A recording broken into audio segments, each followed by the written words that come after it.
পরিবেশ বাঁচান।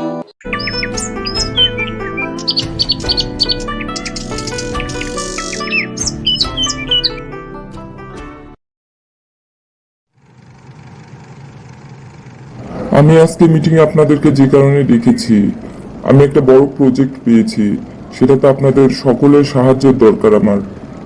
প্রজেক্টটা হচ্ছে আমাদের আশেপাশে যে জঙ্গলগুলো আছে সেগুলো পরিষ্কার করে আমাদের বিল্ডিং, তারপরে কলকারখানা এগুলো প্রতিষ্ঠা করা। কিন্তু স্যার, এটা কিভাবে পসিবল?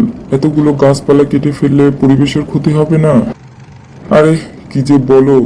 যদি তুমি কলকারখানাগুলো প্রতিষ্ঠা করো, কত মানুষের কাজের ব্যবস্থা হবে, এগুলো ভেবে তো আমাদেরকে কাজ করতে হবে।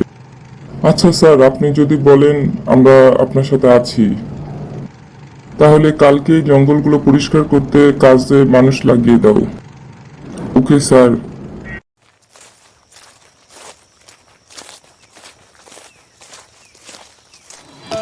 কাঠুরিয়া ভাই, দয়া করে আমাকে কেটো না।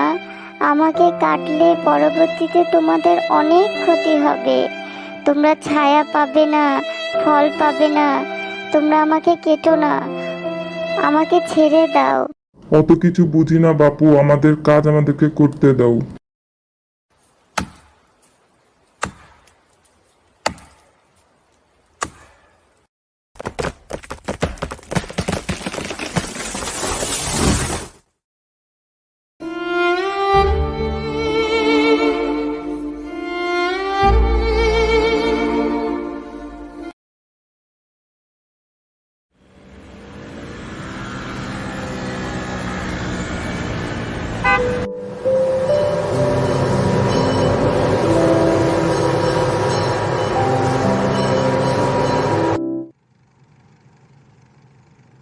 ধন্যবাদ সবাইকে এত বড় প্রজেক্ট কমপ্লিট করতে সাহায্য করার জন্য।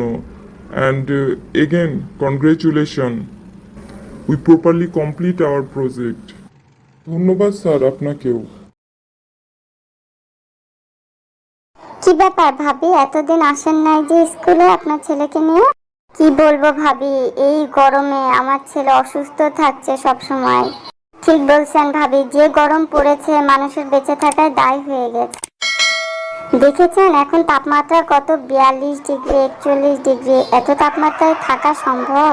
আরে ভাবি বলেন না, এত গরম পড়বে না? মানুষ যে হারে গাছপালা কাটা শুরু করেছে সেজন্যই তো এত গরম পড়ছে, বৃষ্টির কোনো নামই নাই।